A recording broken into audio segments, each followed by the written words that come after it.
So let me talk about our varsity season. So this is my 21st year at Sacred Heart, my 27th year coaching high school water polo. And I can tell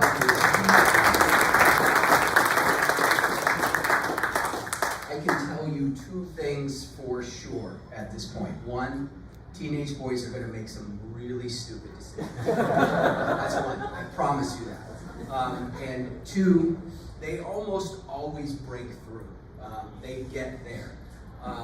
And when they get there, it's not on our time frame, it's on their time frame. And so I kind of equate that to our team this year. So yes, we made some stupid decisions.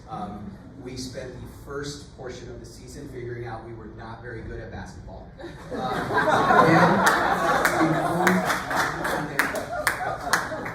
We had a whole lot of injuries. We had our first healthy practice with our entire team in mid-October. We went down to the Elite Eight, and for lack of a better term, we got our teeth kicked in. And the thing I told the boys afterwards, which was, one, we weren't doing a very good job of coaching them. That includes me. We weren't getting through to them. Our lineups were terrible. Everything was just bad at that point. And we were the first ones to admit that. And I really feel like that was the point for us at our absolute lowest. And they kind of had two choices of where they were going to go with our season. And they came roaring back. And for me, it was this game against Harvard Westlake at the North-South, which we were just a little bit short. We didn't win, but it was one of the top teams in the country. And we lost by a goal.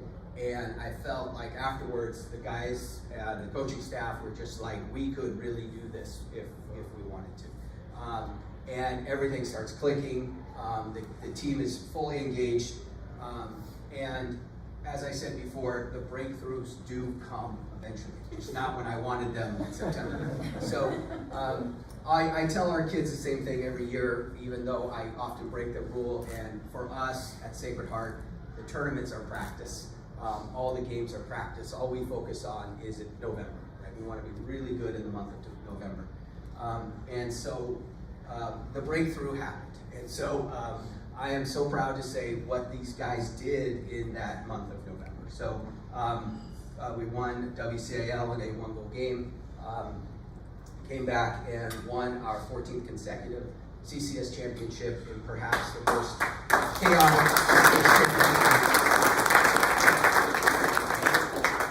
And then the final week of the season, we went through the number one team in Northern California and the number 3 team in Northern California in 72 hours. And without question played our best 2 games, our last games of the season. So congratulations to those guys.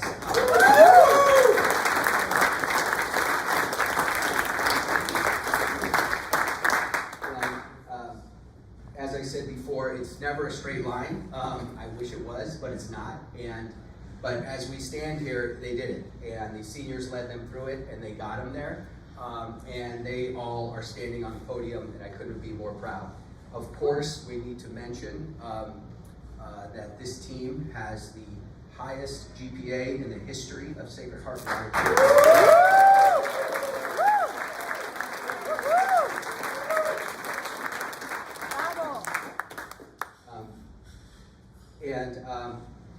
Hopefully the younger kids in the room are looking at that and seeing that as I tell the kids all the time, all things are possible.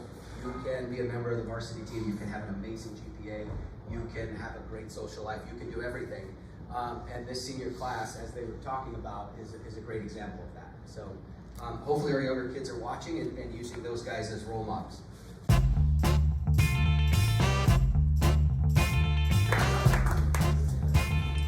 Thank you.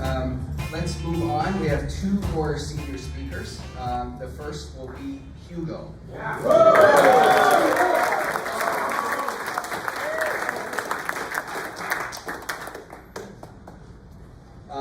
So I'll start off by saying I think Hugo had the toughest role on the entire team. He is a Division I talent level goalie, and he was our backup goalie. And there's two ways an athlete can go with that. One can be a distraction, one can be a problem, and kind of splinter apart a team. But I couldn't be more proud of Hugo. He was supportive. I felt that Hugo and Murdoch were a team the entire way through the entire season. And he was a great teammate. He was awesome in practice. And then there were these moments when he got in games and absolutely dominated, which I remember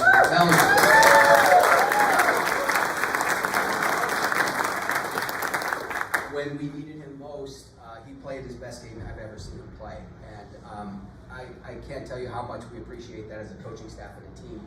Something like that could destroy our entire season.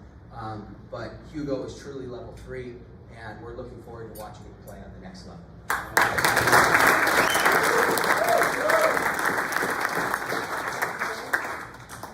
right, you'll have to excuse me. I too shortened my speech after saying how long John's was.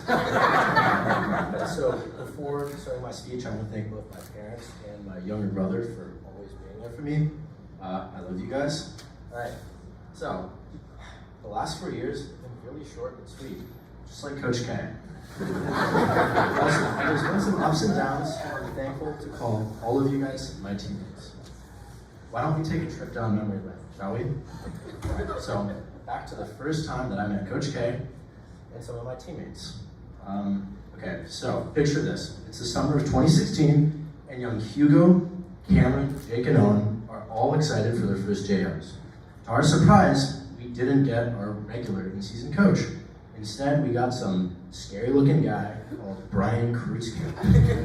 By the time JOs came to an end, Coach K's wife had forced him to buy us goodie bags because of how much he yelled at us. And instead of saying sorry, his only response was, "You should see how I treat the high school." And he was not joking. So that was my introduction to the Coach K experience.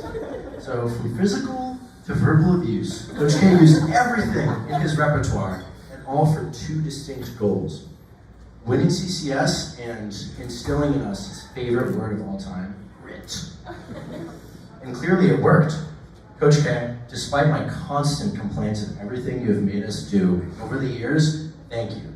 You've helped my teammates and I grow further in more aspects of life than any high schooler could ever dream.